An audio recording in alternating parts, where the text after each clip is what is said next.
దేవుని నామానికి మహిమ కలుగును గాక. తిరిగి దేవుని యొక్క వాక్యాన్ని మనం ధ్యానం చేయడానికి దేవుడిచ్చిన కృపను బట్టి దేవుని స్తుతిస్తున్నాను. చిన్న ప్రార్థన చేసుకుందాం. కృపా సత్య సంపూర్ణ గొప్ప తండ్రి, నీ వందనాలు. నీ వాక్యమును మేము ధ్యానిస్తూ ఉండగా నీ యొక్క ప్రత్యక్షత జ్ఞానం మీరు మాకు అనుగ్రహించండి. నీ వాక్య సంబంధమైన విషయాలను మేము సరిగా అర్థం చేసుకుని నీ వాక్యానుసారంగా నడిపించుకున్నట్లుగా నీ కృప మీరు మాకు తోడు అనుగ్రహించమని యేసు నామమున ప్రార్థించి అడిగి వేడుకొని ఉన్నాము తండ్రి, ఆమేన్. షైన్ ఆఫ్ షెకినా ఫ్యాక్ట్స్ అను ఈ కార్యక్రమంకు ప్రేమపూర్వకంగా మిమ్మల్ని ఆహ్వానిస్తూ ఉన్నాను. ఈరోజు దేవుని యొక్క వాక్య భాగంలో నుండి ఆత్మవర్ములలో ఉన్న బుద్ధి వాక్యాన్ని గురించి మనం ధ్యానం చేయబోతున్నాం. కొరింథీయులకు రాసిన మొదటి పత్రిక 12వ అధ్యాయం 8వ వచనంలో రాయబడిన ఈ వాక్యాన్ని నేను చదువుతున్నాను. ఒకనికి ఆత్మ మూలముగా బుద్ధి వాక్యమును, మరి ఒకనికి ఆత్మ అనుసరించిన జ్ఞానవాక్యము అని రాయబడింది. బుద్ధి వాక్యము, అలాగే జ్ఞానవాక్యము, ఆత్మల వివేచన వరం, ఈ మూడు కూడా ప్రత్యక్షత కలిగి పనిచేసే వరాలు. ప్రత్యక్షత వరాలు అంటాం. దేవుడు బయలుపరిస్తే, దేవుడు దర్శనం ద్వారా, కళల ద్వారా, లేక ప్రేరేపణ ద్వారా పలకబడిన మాటను బట్టి ఈ ప్రత్యక్షపరచబడిన వరాలు పనిచేస్తూ ఉన్నాయి. ఈరోజు మనం బుద్ధివాక్యం అనే అంశాన్ని ఈరోజు మనం నేర్చుకోబోతున్నాం. ఈ బుద్ధివాక్యం అనే వరం ఎలా పనిచేస్తుంది, బుద్ధివాక్యాన్ని బట్టి మన జీవితంలో ఎలా మనం ఆశీర్వాదకరంగా విజయవంతమైన జీవితాన్ని మనం జీవించవచ్చు అనేది ఈరోజు వాక్యాన్ని బట్టి మనం తెలుసుకుందాం. ఈ మొదటి కొరింథీయులకు రాసిన పత్రిక 12:8వ వచనంలో రాయబడిన ఈ బుద్ధివాక్యం అనే వరం, ఇది పరిశుద్ధాత్మ ద్వారా వరము అనగా దానముగా దేవుడు మనకిచ్చాడు. ఎందుకంటే మన జీవితంలో, నిజ జీవితంలో ఎలా మనం జీవించాలో, ఎలాంటి నిర్ణయాలు తీసుకోవాలో, కష్టాలు వచ్చినప్పుడు ఎలా విజయవంతమైన జీవితాన్ని జీవించాలో, ప్రతి విషయాన్ని ఈ బుద్ధివాక్యం మనం ఎలా ముందుకు నడుచుకోవాలో, ఎలా పని చేయాలో, ఎలా ఆలోచించాలో, ఎలాంటి నిర్ణయాలు తీసుకోవాలో, ఇవన్నీ కూడా బుద్ధివాక్యం మనకు తెలియజేస్తుంది. వాక్యంలో ఉన్న కొన్ని సంఘటనల ఆధారంగా, కొన్ని వచనాల ఆధారంగా ఈ బుద్ధివాక్యం ఎలా పనిచేస్తుందో మనం తెలుసుకుందాం. ముఖ్యంగా అపోస్తలుడైన పౌలు ఎఫెసీ సంఘంతో మాట్లాడుతూ 4వ అధ్యాయంలో 29వ వచనంలో ఒక ప్రాముఖ్యమైన మాట మాట్లాడుతున్నాడు. ఎఫెసీ సంఘంతో ఏమంటున్నాడంటే, వినువారికి మేలు కలుగునట్లుగా అవసరమును బట్టి క్షేమాభివృద్ధికరమైన అనుకూల వచనం మీరు పలకండి అంటున్నాడు. అనుకూల వచనం, క్షేమాభివృద్ధిని కలిగించే వచనం. బుద్ధివాక్యం అనగానే మనం ఒకటి జ్ఞాపకం ఉంచుకోవాలి. సందర్భమును బట్టి, సమయమును బట్టి మనం మాట్లాడే మాటనే బుద్ధివాక్యం అని అంటాం. సందర్భమును బట్టి, సమయమును బట్టి సమయోచితమైన మాట, ఇది బుద్ధివాక్యం అనేది మనం గుర్తించాలి. సో ఇక్కడ పౌలు అంటున్నాడు, అనుకూలమైన మాట మనం మాట్లాడాలి, ఆ మాట క్షేమాభివృద్ధిని కలిగి చేయాలంటున్నాడు. క్షేమాభివృద్ధిని కలిగించే ఈ మాట, అందరికీ అనుకూలంగా ఉండే మాట, సమయోచితమైన ఈ మాటనే మనం బుద్ధివాక్యం అని అంటాం. ఈ బుద్ధివాక్యాన్ని గూర్చి బైబిల్ గ్రంథంలో ఎక్కడెక్కడ మనకు కనబడుతుంది, వాటిని గూర్చి బైబిల్ ఎలా మనకు తెలియజేస్తుందో కొన్ని విషయాలు బైబిల్ గ్రంథ ఆధారంగా ఈరోజు మనం నేర్చుకోబోతున్నాం. ముఖ్యంగా ఈ యొక్క బుద్ధివాక్యం అనేది, లేక బుద్ధిని కలిగి మనం ప్రవర్తించడం, జ్ఞానయుక్తమైన జీవితం జీవించడం, ఈ రెండు దగ్గరగా ఉంటాయి. బుద్ధివాక్యం కానీ, జ్ఞానవాక్యం కానీ. బుద్ధివాక్యం ఇప్పుడు సమయాన్ని బట్టి, సందర్భాన్ని బట్టి సమయోచితంగా మనం పలికే మాట బుద్ధివాక్యం అయితే, ఇప్పటి ప్రస్తుత కాలానికి బుద్ధివాక్యం అనేది మనకు తెలియజేస్తుంటే, రాబోతున్న భవిష్యత్తును గూర్చి కూడా వివేచించడం, అలాగే జరిగిన వాస్తవ విషయాలు, చరిత్రను గూర్చి కూడా వివేచించడం, జరిగిపోయిన సంఘటన చరిత్ర, భవిష్యత్తును గూర్చి, జరగబోయే భవిష్యత్తును గూర్చి, ఈ రెండింటినీ తెలియజేసేది జ్ఞానవాక్యం. బుద్ధివాక్యం అనగానే ఇప్పటి పరిస్థితి, ఇప్పటి సందర్భం, ఇప్పుడు మనం తీసుకునే నిర్ణయం, ఇప్పటికిప్పుడు మనం పనిచేసే ఈ విధానం అంతా కూడా బుద్ధివాక్యంలోనికి వస్తుంది. సో ముఖ్యంగా సొలొమోను ఈ యొక్క ప్రార్థన చేశాడు. ఏంటంటే, నాకు బుద్ధి జ్ఞానం అనుగ్రహించు, నేను రాజుగా ఇశ్రాయేలు ప్రజలను పరిపాలించాలి అంటే జ్ఞానాన్ని అడిగాడు. 2వ వృత్తాంతాలు 1వ అధ్యాయం 10 నుండి 12 వచనాల్లో. సో సొలొమోను జీవితంలో కూడా అలా బుద్ధి జ్ఞానాన్ని అడిగాడు. దేవుడు నిజంగానే ఆ బుద్ధి జ్ఞానములు కలిగిన వ్యక్తిగా సొలొమోను చేశాడు. రాజ్య పరిపాలన అంతా కూడా చాలా చక్కగా చేయగలిగాడు. అందుకే సామెతల గ్రంథం కావచ్చు, ప్రసంగి గ్రంథం కావచ్చు, సొలొమోను అనేక విషయాలు పరిశోధించాడు, జ్ఞానయుక్తమైన విషయాలు ప్రపంచానికి తెలియజేశాడు. ఆ యొక్క సామెతల గ్రంథంలో వ్రాయబడిన మాటలన్నీ, మన నోటి మాట ఎలా ఉండాలి, ఎలా ఉంటే మంచిది అనే విషయాలు కొన్ని తెలియజేశాడు ఈ సొలొమోను. లేదా సామెతల గ్రంథం 12-18 వచనంలో మన మాట ఔషధంగా పనిచేస్తుంది. కాబట్టి ఒక మాట మనిషికి ఆరోగ్యాన్ని కలిగించే మాట, ఇది మనుషులకు అనుకూలంగా క్షేమాభివృద్ధిని కలిగించే మాట. కాబట్టి మనం మాట మాట్లాడుతున్నప్పుడు అవతల వ్యక్తుల హృదయాలు గాయపరచబడకుండా, అవతల వ్యక్తులకు ఔషధం వలె బలహీనులకు బలాన్ని చేకూర్చేలాగా, నిరుత్సాహంతో ఉన్న వారికి విశ్వాసం, నిరీక్షణ కలిగించేలాగా, ఆదరణ కోల్పోయి భయంతో ఉన్న వారికి ధైర్యాన్ని కలిగించేలాగా మన మాట ఔషధం వలె పనిచేస్తుంది అనేది ఈ సొలొమోను దేవుడిచ్చిన బుద్ధి జ్ఞానములను బట్టి తెలియజేస్తున్నాడు.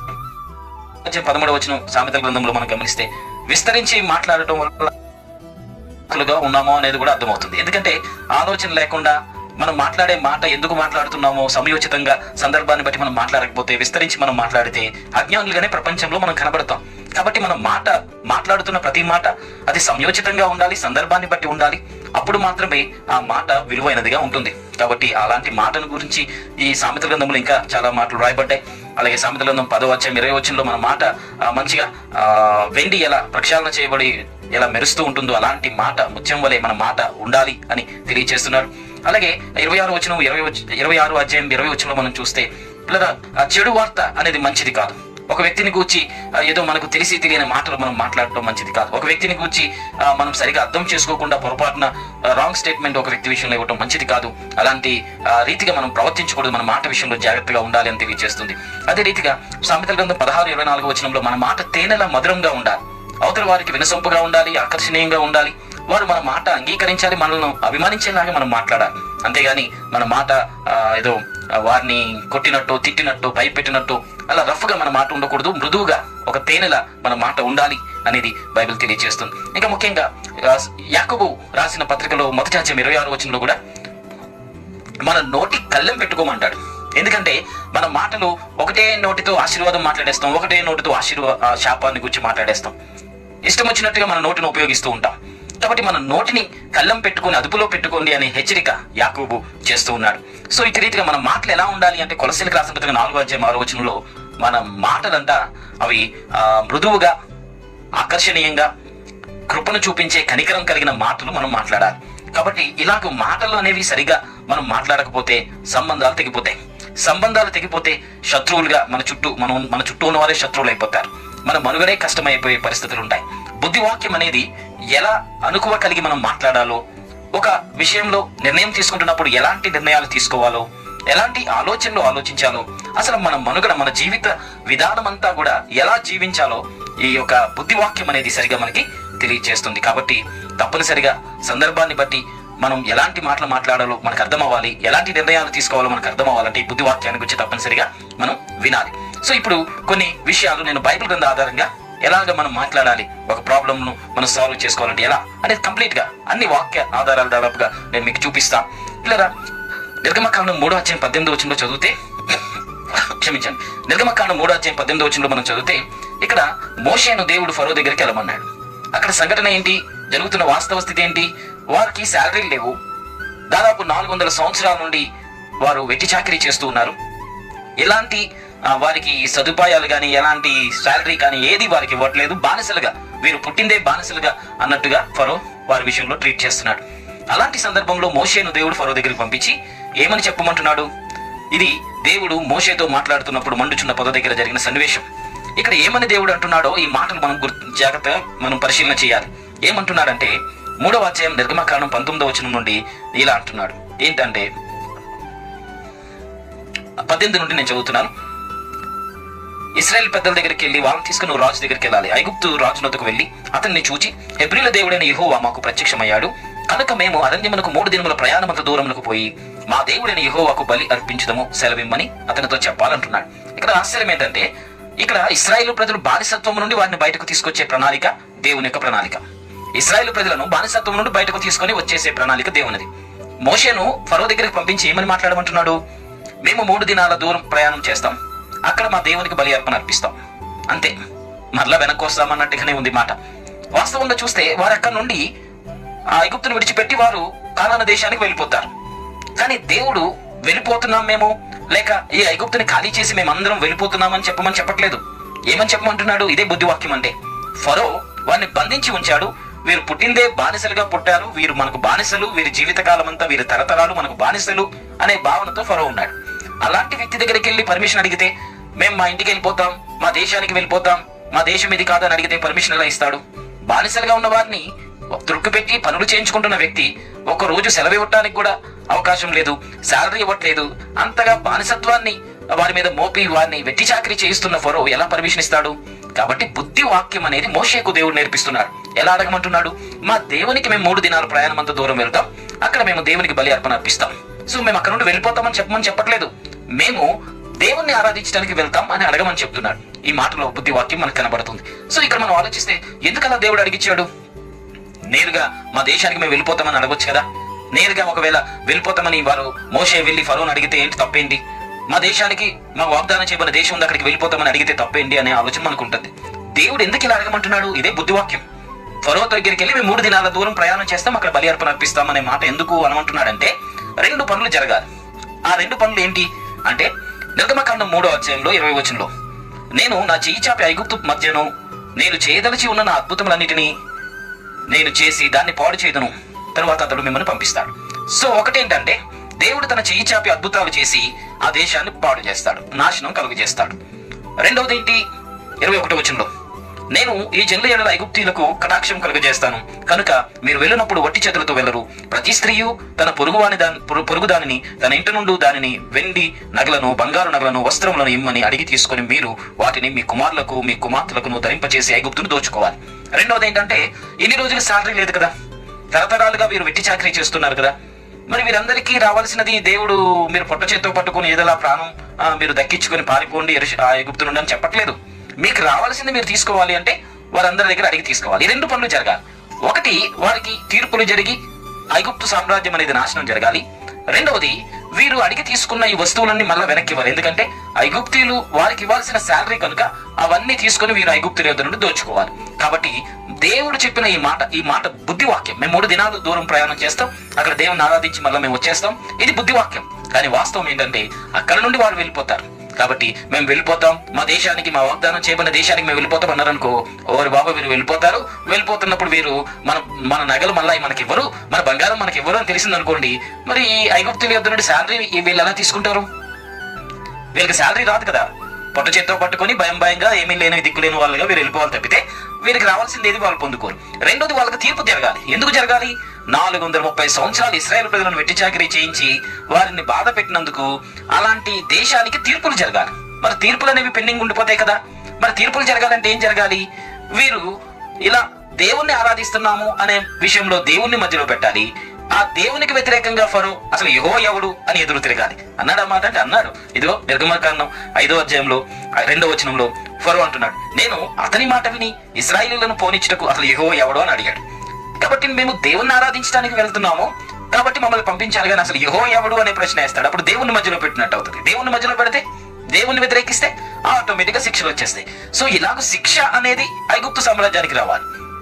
ఐగుప్తు సామ్రాజ్యానికి శిక్ష విధించబడాలి, తీర్పులు జరగాలి అంటే ఇలా మాట్లాడాలి. మేము మా దేవుణ్ణి ఆరాధిస్తానికి వెళ్తున్నామని దేవుణ్ణి మధ్యలో పెట్టేటట్టుగా మాట్లాడాలి. ఇదంతా కూడా ఎందుకు జరుగుతుంది అనిపిస్తుంది మనకి.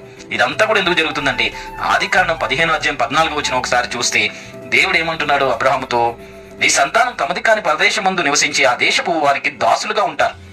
వారు 400 ఏళ్ళు వీరిని శ్రమ పెట్టుదురు. వీరు ఎవరికి దాసులు అవుతారో ఆ దేశమునకు నేనే తీర్పు తీర్చుదును. తరువాత వారు మిక్కిలి ఆస్తితో బయలుదేరి వస్తారు. 2 పనులు జరుగుతాయని అబ్రహాముకు దేవుడు ముందే చెప్పాడు. ఏ దేశంలో వీరు బానిసలుగా ఉంటారో దాసులుగా ఉంటారో ఆ దేశానికి నేను తీర్పు తీరుస్తానని దేవుడు అబ్రహాముతో చెప్పాడు. ఆ దేశానికి తీర్పులు జరగాలి. రెండోది, వారు ఆ దేశం నుండి బానిసత్వం నుండి విడుదల పొందినప్పుడు మిక్కిలి ఆస్తికి కర్తలుగా మిక్కిలి ఆస్తితో వారు బయటకు వస్తారనే విషయం కూడా దేవుడు చెప్పాడు. కాబట్టి 2 విషయాలు జరగాలి అంటే అక్కడ మాట్లాడాల్సిన మాట ఏంటంటే మేము కానాను దేశకి వెళ్ళిపోతాం, మేము ఇంకా రాము, మా వాగ్దాన భూమి అనకూడదు. ఏమనాలంటే మేము దేవుణ్ణి ఆరాధిస్తానికి వెళ్తున్నాం, మళ్ళా వస్తాం. ఈ విధానం అనేది ఎప్పుడైతే జరుగుతుందో తీర్పులు జరగడానికి అనుకూలంగా యెహోవాను వ్యతిరేకిస్తాడు, యెహోవాను దూషిస్తాడు. దేవుణ్ణి దూషించినందుకు ఐగుప్తు సామ్రాజ్యంలో శిక్షలు అమలవుతాయి.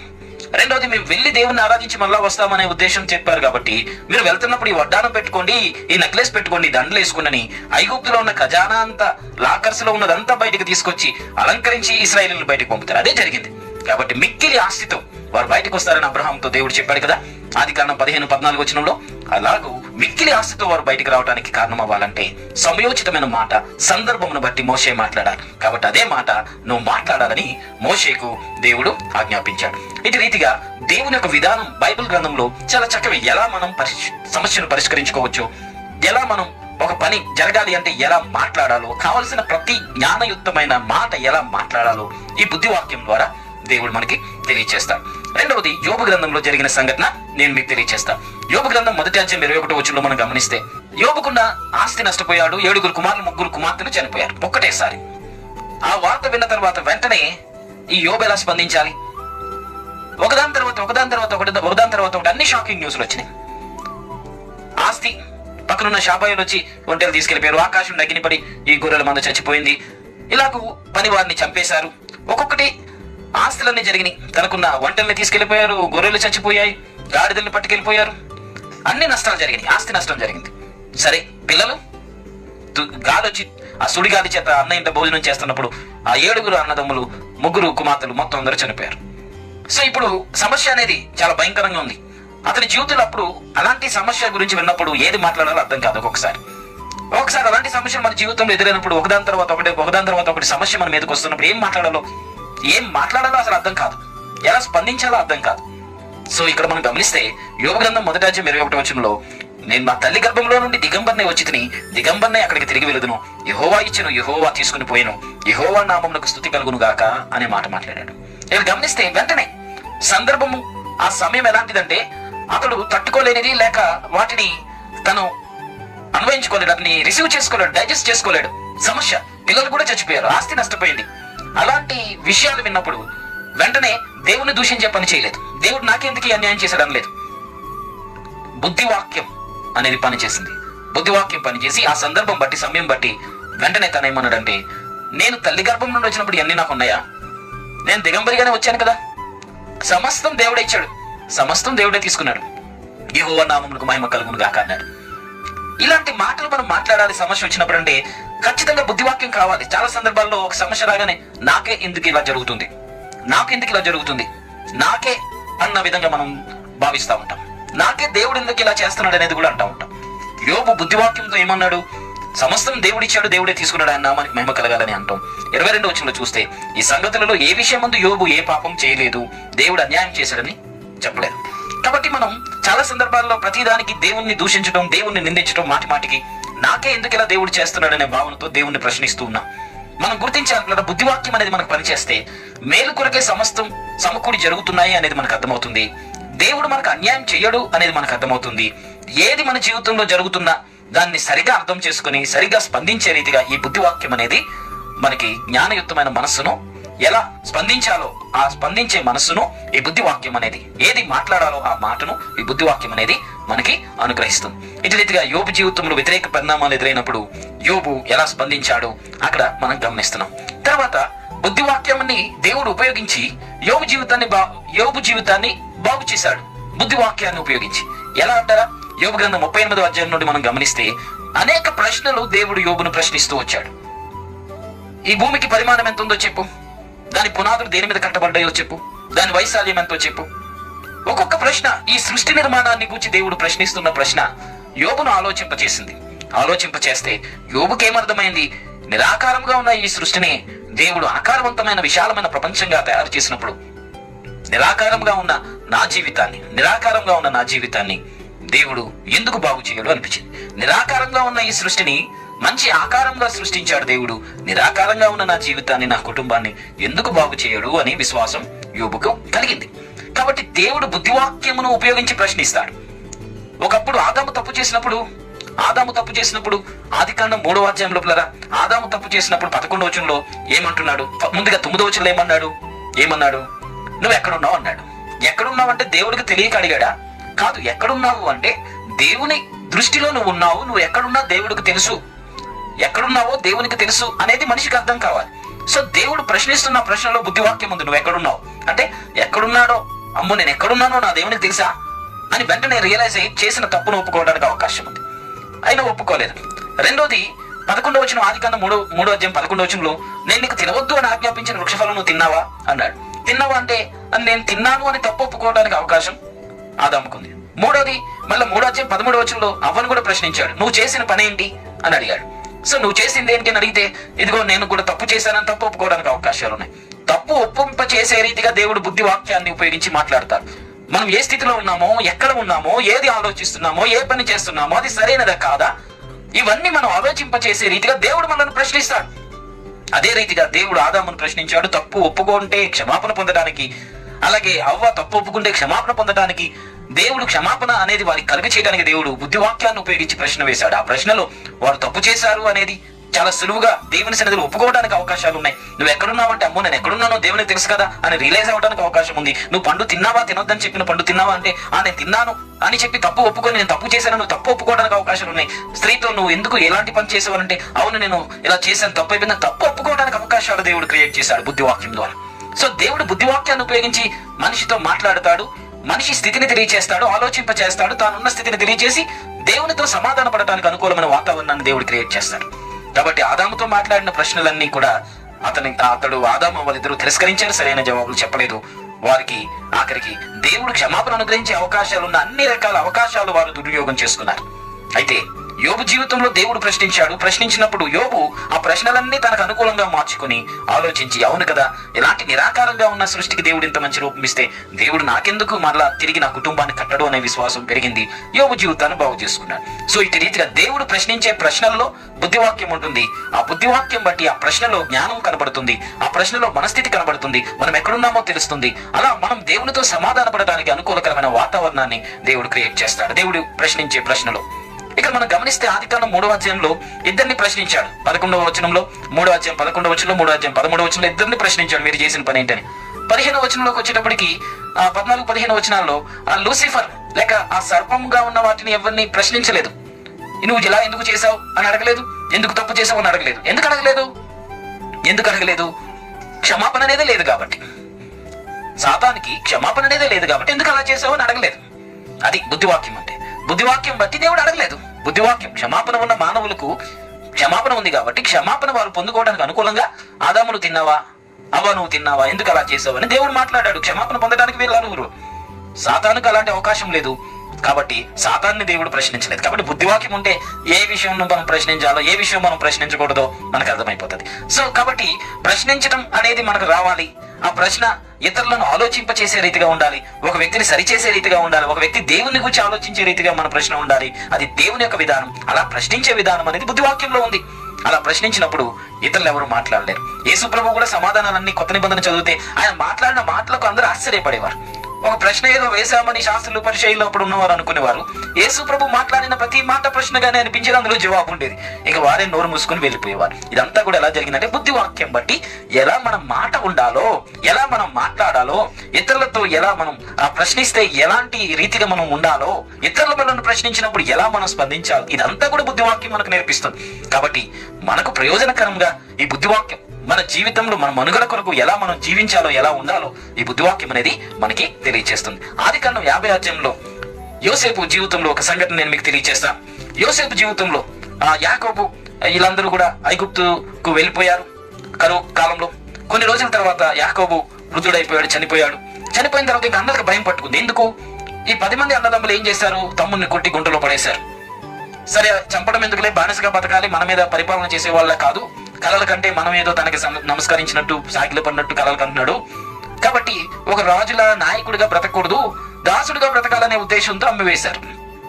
అతని కళకు కంప్లీట్ ఆపోజిట్ గా జరగాలి. నాయకుడిగా, రాజుగా, ప్రభువుగా బ్రతకూడదు. పనుల్లాగా అయ్యా దండం అని చెప్పి తల కిందకెట్టి కిందకు తలదించి దాసుడిగా బ్రతకాలి తన జీవితకాలం అంతా అని కోరుకుని బానిసగా అమ్మేశారు. వాళ్ళ యొక్క ఉద్దేశం ఎంత భయంకరం! దేవుడు చూపించిన కళ యోసేపు జీవితంలో నెరవేర్చబడకుండా, లేక యోసేపుకు కన్న కళ ప్రకారంగా ఒక ప్రభువుగా తను ఉండాలి, అందరూ తనకి సాగిలపడాలని హెచ్చింపు దేవుడు కళ ద్వారా దేవుడు చూపించాడు యోసేపుకి. అసలు దేవుని ఉద్దేశమే వారి యోసేపు జీవితంలో నెరవేర్చబడకుండా కంప్లీట్ ఆపోజిట్, దాసుడిగా బతకాలి. ఇష్మాయిలీలకు అమ్మేస్తే అందరి కాళ్ళు పట్టుకొని పని చేసుకుంటూ దాసుడిగా బతకాలి, ఇది అన్నదమ్ములు అనుకున్న ఆలోచన. కాబట్టి యాకోబు చచ్చిపోయిన తర్వాత మన తండ్రి చనిపోయాడు. ఇక మన తమ్ముడు ఈ విషయాలన్నీ గుర్తు చేసుకుంటాడు. ఇంకా తండ్రి ఉంటే బాగుండేది, తండ్రి ఉంటే మన మధ్య ఈ ప్రాబ్లం రాకుండా చూసేవాడు.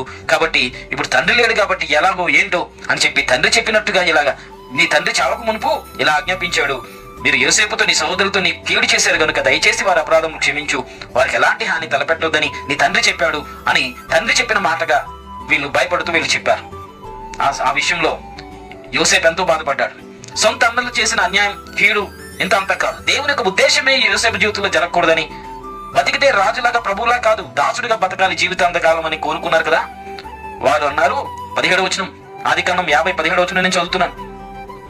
నీ తండ్రి చావక మునుపు ఆజ్ఞాపించినదేమనగా మీరు యోసేపుతో నీ సహోదరులు నీకు కీడు చేసిరు గనుక దయచేసి వారి అపరాధములు వారి పాపములు క్షమించమని అతనితో చెప్పుడు అని. కాబట్టి దయచేసి నీ తండ్రి దేవుని దాసుల అపరాధములు క్షమించమని అన్నారు. అప్పుడు వారు యోసేపుతో ఇలాగ మాట్లాడుతుండగా అతడు ఏడ్ చేశాడు, కంట్రోల్ అవ్వలేకపోయాడు. ఎందుకంటే చాలా సున్నితమైన విషయం. తన అన్నల్ని అతను చంపుకోడు కదా, అన్నల్ని చంపుకునేవాడైతే అసలు ఐగుప్తులోనికి రానివాడు కదా. ఏడ్ చేశాడు, భావోద్రేకాలకు లోనయ్యాడు, ఎంతో బాధపడ్డాడు. అయ్యో నేను నా అన్నల్ని చంపుతానా, ఎందుకు ఇలాంటి భయంతో వీళ్ళు ఉన్నారని ఎంతో బాధపడ్డాడు. అప్పుడు ఏమని స్పందించాడు? ఇదే బుద్ధివాక్యం అనేది. ఎప్పుడు సమస్యలు వచ్చినప్పుడు, బాధ కలిగినప్పుడు, ఒకరు మనకు అన్యాయం చేసినప్పుడు, కీడు చేసినప్పుడు వాళ్ళ దగ్గర ఎలా వ్యవహరించాలో బుద్ధివాక్యం మనకు నేర్పిస్తుంది. 18వ వచనంలో చూడండి, అతని సహోదరులు పోయి అతని ఎదుట సాగిలపడి, ఇదిగో మేము నీకు దాసులమని చెప్పగా 19వ వచనంలో చూడండి ఏమంటున్నాడు? యోసేపు అన్నాడు, భయపడకుడి, నేను దేవుని స్థానమందు ఉన్నానా? మీరు తప్పు చేసినందుకు నేను శిక్షించే రీతిగా దేవుని స్థానమందు నేను ఉన్నానా?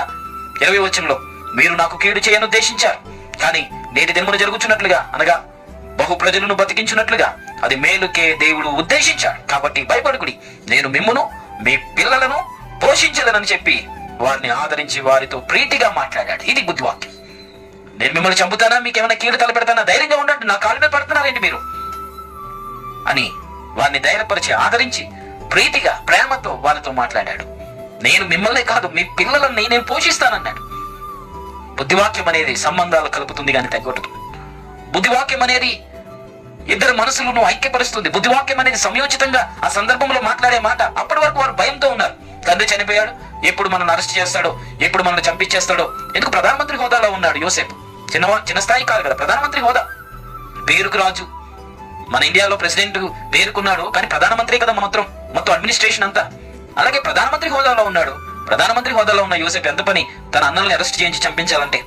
అయితే ఎలాంటి ప్రేమ చూపించాడు? బుద్ధివాక్యం బట్టి. మీరు నా కీడు చేయ ఉద్దేశించారు, మంచిదే, కానీ ఆ కీడును దేవుడు మేలుగా చేశాడు.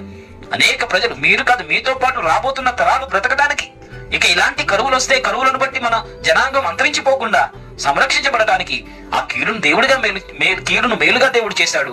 నేను మిమ్మల్నే కాదు అన్నయ్య, మిమ్మల్నే కాదు మీ పిల్లల్ని కూడా నేను పోషిస్తాను అన్నాడు. ఇలాగ బుద్ధివాక్యం అనేది ఎప్పుడైతే యోసేపు జీవితంలో పనిచేస్తుందో అక్కడ ఆదరణ, క్షేమాభివృద్ధి కలిగింది, ఆదరణ కలిగింది. వారందరి మధ్య ప్రేమ వాతావరణం ఏర్పడింది. ఇక భయాలనేవి లేవు వారి జీవిత కాలంలో. ఇక యోసేపు మనకు హాని తలపెడతాడు, కీడు తలపెడతాడన్న భయాలేమి కూడా లేవు. ఎప్పుడు ఎలాంటి మాట మాట్లాడి సంబంధాలు కలుపుకోవాలో, శత్రువులను సైతం ఎలా ప్రేమించాలో, శత్రువులు సైతం కరిగిపోయే రీతిగా మన పట్ల అభిమానం చూపించే రీతిగా, శత్రువులు సైతం మనతో ప్రేమగా ఉండే రీతిగా ఎలా మాట్లాడాలో ఈ బుద్ధివాక్యం నేర్పిస్తుంది. కాబట్టి బుద్ధివాక్యం అనేది యోసేపు జీవితంలో తన కుటుంబాన్ని కట్టింది, తన అన్నల భయాన్ని వాళ్ళ నుండి తీసివేసింది. వారు బ్రతికినంత కాలం సంతోషంగా ఇంకా యోసేపు ఏం చేస్తాడన్న భయం లేకుండా వారందరూ బ్రతికారు అనేది మనం గుర్తించాలి. ఈ బుద్ధివాక్యంలో సమాధానకరమైన స్థితి, క్షమాపణ కలిగిన స్థితి, అలాగే ఆదరణ కలిగిన స్థితి, ఇవి యోసేపు మాటల్లో మనకి కనబడుతున్నాయి. సో ఇటు రీతిగా బుద్ధివాక్యాన్ని మనం ఉపయోగించినప్పుడు పరిస్థితుల్లో ఎప్పుడు ఎలా మనం స్పందించాలో అనేది మనకు అర్థమవుతుంది. ఇప్పుడు కొత్త నిబంధనలో కొన్ని సన్నివేశాలు నేను మీకు తెలియజేస్తాను. యోహాను రాసిన సువార్త 11 నుండి 14 వచనంలో మనం చూస్తే, లాజరుకు బాగోలేదు, చనిపోయే స్థితిలో ఉన్నాడు. వెంటనే రండి అని కబుర్లు పెడతారు, కానీ యేసుప్రభు అక్కడికి వెళ్ళడు. కానీ సడన్ గా యేసుప్రభు అంటాడు, రండి మనం వెళ్దాం, లాజరు నిద్రిస్తున్నాడు అంటాడు. లాజరు నిద్రిస్తున్నాడు అంటారు. ఇది బుద్ధివాక్యం. ఎందుకు? అప్పటి వరకు లాజరు చనిపోయేలా ఉన్నాడు, రండి అని యేసుప్రభు దగ్గరకు వర్తమానాలు వెళ్ళాయి. యేసుప్రభు మళ్ళా బేతనీకు వచ్చి లాజరు ఇంటికి వెళ్ళాలంటే 4 రోజుల ప్రయాణం, అంత దూరం. యేసుక్రీస్తు ప్రభు అక్కడికి వెళ్ళలేదు లాజరు దగ్గరికి. చనిపోయాడు అనే విషయాన్ని యేసు ప్రభు గుర్తించాడు. సడన్ గా ఒక మాట మాట్లాడారు శిష్యులతో, అప్పుడు దాకా వెళ్దాం, అప్పుడు దాకా మీరు వెళ్ళాలి అని శిష్యులను ఉండొచ్చు, మీరు రావాలి అని లాజరు దగ్గర నుండి కబురు వచ్చింది. ఏదేమైనప్పటికీ దానికి స్పందించని యేసు ప్రభు సడన్ గా లాజరు నిద్రిస్తున్నాడు, మనం వెళ్దాం అంటాడు. అంటే అదేం మాట? కరెక్ట్ గా లాజరు నిద్రిస్తున్నాడు అంటే చనిపోయిన సమయాన్ని సరిగ్గా గుర్తించాడు. ఇప్పుడు లాజరు చనిపోయాడు అనే మాట, నిద్రిస్తున్నాడు, లేపటానికి వెళ్దాం రండి అన్నాడు. సో ఎప్పుడైతే బుద్ధివాక్యం మనకు పనిచేస్తుందో, ఎప్పుడైనా ఏదైనా జరిగితే సంఘటన, ఎవరైనా ఏదైనా హాని వారికి కలుగుతుందా, ఎవరైనా మరణానికి దగ్గరగా ఉన్నారా, ఎవరైనా మరణించబోతున్నారా, లేక మరణించారా, ఈ విషయాలన్నీ కూడా తెలిసిపోతాయి. యేసుక్రీస్తు ప్రభువు అప్పటి వరకు ఏం మాట్లాడలేదు, కానీ అనారోగ్యంతో ఉన్నాడని తెలుసుకున్నాడు, కానీ సడన్ గా నిద్రిస్తున్నాడు అనే మాట మాట్లాడు. అంటే ఆ టైంకి లాజరు చనిపోయాడు అనే రీతిగా బుద్ధివాక్యం అనేది రివీల్ చేస్తుంది. ఇలాగ మనకు కూడా ఎవరైనా కష్టాల్లో ఉన్నప్పుడు, ఎవరైనా బాధల్లో ఉన్నప్పుడు, ఎవరైనా ఇలా మరణానికి దగ్గరగా ఉన్న సందర్భాలు ఉన్నప్పుడు సడన్ గా మనకు కూడా ఈ బుద్ధివాక్యం అనేది పనిచేస్తుంది, ప్రత్యక్షత కలుగుతుంది. మనం అలాగే నోటి మాట ద్వారా కూడా మాట్లాడతాం. మనం మాట్లాడినట్టుగానే నిజంగా అక్కడ ఏదో జరిగిన సంఘటన కూడా తర్వాత కాలంలో మనం వింటాం. పిల్లరా, బుద్ధివాక్యం మాట్లాడుతున్నామంటే అందరి జీవితంలో ఇప్పుడు నేను చెబుతున్న ఈ మాటలు మీరు వింటుంటే ఏదో ఒక సందర్భంలో మీరు కూడా నేను చెబుతున్న ఈ మాటలను బట్టి మీరు కూడా ఆలోచన చేస్తే నాకు కూడా బుద్ధివాక్యం ఉన్నదా ఏంటి అనిపిస్తుంది. ఉన్నది ఉన్నది ఆ బుద్ధివాక్యం మీలో ఉంది. కాబట్టి మనకి తెలియకుండానే లేక అప్పటికప్పుడు ఏదో ప్రేరేపణ రావడం, అప్పటికప్పుడు ఏదో మాట్లాడటం జరుగుతూ ఉంటుంది. అలా సడన్ గా మనం మాట్లాడుతున్న ఈ మాటలు బుద్ధివాక్యాన్ని బైబిల్ ప్రకారంగా బుద్ధివాక్యం అని అంటాం. మనలో వరాలు ఉన్నాయి, ఆ వరాలు మనలో పనిచేస్తున్నాయి. అందుకే ఏదో జరగబోయేదాన్ని జరిగేటట్టుగా చెప్పేయగలుగుతున్నాం. ఏదో ఈ సన్నివేశం ఇప్పుడు ఏదో ఈ సందర్భం బట్టి సరిగ్గా మాట్లాడుతున్నాం. అలాంటి సన్నివేశాలు మన జీవితంలో జరిగినాయి. బుద్ధివాక్యం అనేది మనలో ఉంది. అయితే అది బుద్ధివాక్యం అనేది మనకు తెలియదు కాబట్టి అది ఒక వరము. ఆ వరం అనేది మనలో ఉంది అనే భావన మనకి అర్థం కావట్లేదు. కానీ బుద్ధివాక్యం అనే వరం పరిశుద్ధాత్మను పొందుకున్న ప్రతి ఒక్కరికి ఉంది అనేది మనం గుర్తించాలి. రెండవది సమరయ స్త్రీ దగ్గర సంఘటన. యోహాను రాసిన సువార్త 4వ అధ్యాయంలో 4-7 వచనాల్లో 7వ వచనంలో మనం గమనిస్తే దాహానికి నీళ్ళు ఇవి అని సమరయ స్త్రీని అడుగుతాడు. ఇప్పుడు ఆమెతో ఒక విషయాన్ని యేసుప్రభు చెప్పాలి. యేసుప్రభు చెప్పడానికి ముందు ఏం చేస్తున్నాడు? దాహానికి ముందు నీళ్ళు ఇవి అంటున్నాడు. ఎందుకంటే పరిశుద్ధాత్మను గూర్చి యేసుప్రభు చెప్పాలి సమరయ స్త్రీకి. ఎలా ప్రారంభిస్తున్నాడు? ముందు నీళ్ళు ఇవి అంటున్నాడు. అన్నది మేము సమరయులం, మేము అంటరాని వాళ్ళం, మేము నీళ్ళు ఇస్తే మీరెందుకు తాగుతారు, మీరు యూదులు కదా అన్నది. సో ఇలాగూ ఎలా స్టార్ట్ చేయాలి, ఎలా అవతల వ్యక్తితో మాట్లాడి తాను చెప్పాలనుకున్న విషయాన్ని ఎలా చెప్పాలి అనేది బుద్ధివాక్యం మనకు సహాయపడుతుంది. పరిశుద్ధాత్మను గూర్చి యేసు ప్రభు సమరయ స్త్రీకి చెప్పాలనుకున్నాడు. దేవుడు ఆత్మ ఎలాంటి రూపురేఖల్లో దేవుడు లేడు అనే విషయం సమరయ స్త్రీకి చెప్పాలనుకున్నాడు. అలా చెప్పాలంటే ఆ పరిశుద్ధాత్మను గురించి చెప్పాల్సిన పరిస్థితి ఎలా క్రియేట్ చేశాడు, ఎలా చెప్పడానికి ప్రయత్నం చేశాడు? ముందు నీళ్ళు అడిగాడు. సో ఇప్పుడు మీరు నీళ్ళు ఇస్తే మీరు తాగరు కదా, డిస్కషన్ స్టార్ట్ అయింది. సో ఇలాగ మాట్లాడుతున్న క్రమంలో అప్పుడు దేవుడు ఆత్మ అనే విషయాన్ని యేసు ప్రభు ఆమెకు చెప్పేశాడు. ఆమె ఏం చేసింది? వెంటనే గుర్తించింది. ఇదే 4వ అధ్యాయం యోహాను రాసిన సువార్త 25వ వచనంలో నువ్వు క్రీస్తువా, మెస్సయ్యవా అనేసింది. మెస్సయ్య అంటే అభిషక్తుడు, క్రీస్తు అనర్థం. అవును, నువ్వు అన్నట్టే. సో ఇప్పుడు యేసు ప్రభు ఎవరో ఆమె గుర్తించేసి నువ్వు మెస్సయ్య అనేసింది. అదేంటి? బుద్ధివాక్యం.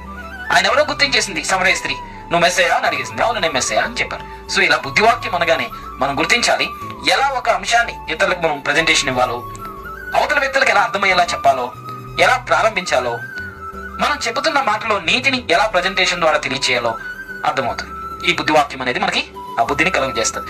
సో ఇప్పుడు యేసుక్రీస్తు ప్రభు నేను దాహానికి నీళ్లు అడుగుతున్న వాడు ఎవడో తెలిస్తే నువ్వే నన్ను అడుగుతావు అని అన్నాడు. నేనిచ్చే నీళ్లు జీవం కలిగించిన నీళ్లు మళ్ళా దప్పికొంటాను. అబ్బాబా అయితే ఆ నీళ్లు నాకు ఇవ్వను.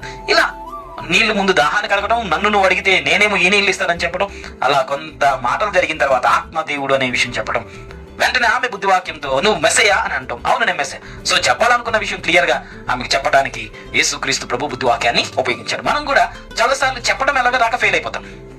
ఒక ప్రజెంటేషన్ ఎలా ఇవ్వాలో తిరిగి ఫెయిల్ అయిపోతాం. ఒక మనకు బాగా తెలిసి పట్టున్న ఒక విషయాన్ని, బాగా చెప్పగలిగిన విషయాన్ని ఎలా ప్రజెంటేషన్ ఇవ్వాలో తెలియక మనం ఫెయిల్ అయిపోతూ ఉంటాం. సో కాబట్టి బుద్ధివాక్యం అనేది ఎలా ప్రారంభించాలో, ముగింపు ఎలా అర్థమయ్యే రీతిగా అవతల వ్యక్తికి మనం తెలియచేయాలో, ప్రతిదీ బుద్ధివాక్యం అనేది మన దినచర్యలో భాగంగా ఈ బుద్ధివాక్యం అనేది మనకి ఉపయోగపడుతుంది అనేది మనం గుర్తించాలి. తర్వాత పిల్లరా, యోహాను రాసిన సువార్త 13వ అధ్యాయం 1వ వచనంలో ఈ లోకం నుండి తండ్రి యొద్దకు వెళ్ళవలసిన గడియ వచ్చినని యేసు పస్కా పండుగకు ముందే ఎరిగిన వాడై అనే మాట రాయబడింది. అంటే యేసుక్రీస్తు ఈ లోకాన్ని వదిలిపెట్టి వెళ్తున్న సమయాన్ని ఎలా గుర్తించాడు?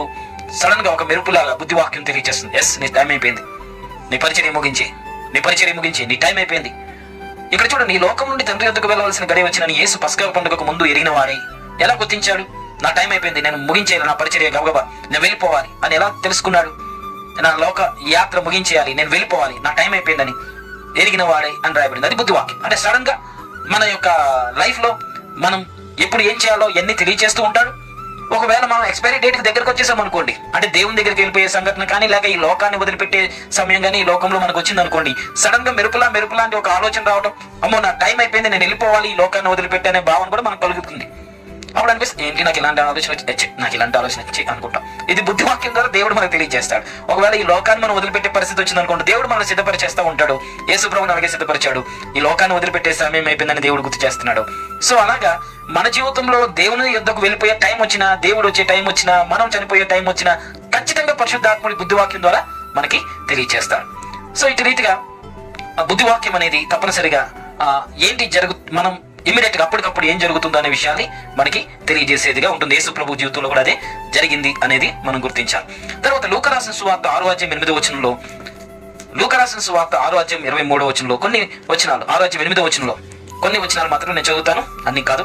6వ అధ్యాయం 8వ వచనంలో ఇక్కడ ఓచ చేయగలవానితో మాట్లాడుతున్న సందర్భం ముందు ఇక్కడ యేసుక్రీస్తు ప్రభు బాగు చేస్తున్నప్పుడు అక్కడున్న శాస్త్రులు పరిచయులు వ్యతిరేకంగా యేసు ప్రభువును గూర్చి అనుకుంటూ ఉంటారు.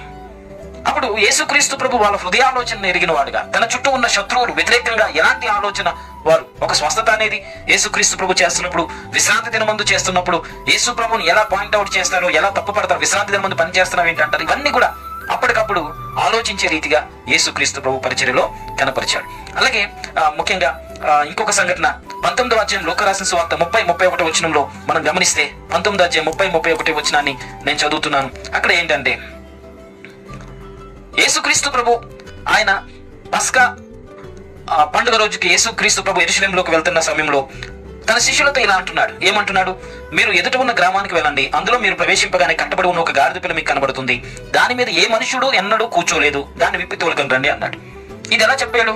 మీరు వెళ్ళండి, మీరు వెళ్తుండగానే మీరు ఒక గ్రామంలోనికి వెళ్తారు కదా, ఆ గ్రామంలో మీకు కనబడుతున్న ఆ గాడిద పిల్ల వెంటనే మీరు కట్టబడిన దాన్ని విప్పుకొని తీసుకొని రండి, ఏ మనుషుడు దాని మీద కూర్చోలేదు, అది నా దగ్గరకు తీసుకొని రండి.